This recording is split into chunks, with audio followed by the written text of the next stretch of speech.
L'évangile d'aujourd'hui est une parabole, une histoire que Jésus a racontée, qui était peut-être connue, pour nous faire comprendre quelque chose d'important. Il s'agit du riche et de Lazare.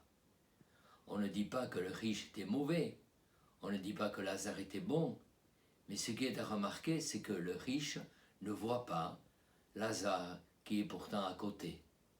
Il ne le voit pas, il ne partage rien avec lui. Ce sont les chiens qui viennent lécher les plaies des jambes de Lazare. Deuxième partie de la parabole, après la mort.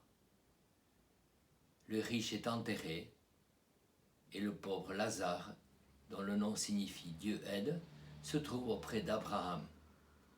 Et il y a un grand espace, un abîme infranchissable entre là où se trouve Abraham avec Lazare et là où se trouve enterré le riche.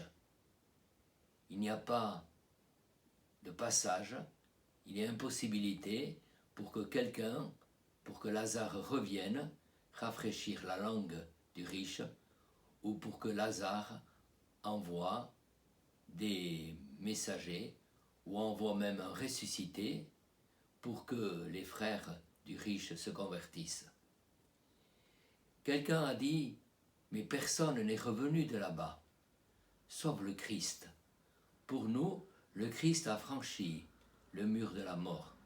Le Christ a franchi le mur de la mort et nous entraîne dans sa victoire sur la mort. Il nous entraîne sur le chemin de la vie. Et il nous donne son regard pour regarder et pour partager au pauvre qui est à notre porte. Aujourd'hui, c'est le 108e anniversaire de la journée mondiale du réfugié et du prisonnier et de l'étranger. Jésus, c'est celui qui a su accueillir. Et Jésus nous donne son esprit pour accueillir. Il n'y a pas de frontière infranchissable entre ceux qui viennent frapper à notre porte et qui ont quitté leur pays souvent pour les mêmes raisons que nos ancêtres étaient partis aux Amériques ou en Argentine. Dernièrement, on a vécu ici à Saint-Jean-Pied-de-Port la journée de l'exilé, la journée de la diaspora, de ceux qui sont partis au loin. Ils étaient partis souvent pour les mêmes raisons que pour lesquelles les pauvres viennent frapper à notre porte. Alors aujourd'hui, le Seigneur ressuscité nous entraîne sur les chemins de la vie et il nous donne son regard. Puissions-nous accueillir pour vivre aujourd'hui la suppression de cet abîme qu'il y a entre la richesse et la pauvreté, pour que nous, les riches de l'Occident, nous puissions savoir partager de notre trop-plein et même de notre nécessaire avec les pauvres qui viennent frapper à notre porte et qui viennent au moins frapper à nos cœurs. Pour terminer, je vous propose la prière qu'a composée notre pape François pour cette journée.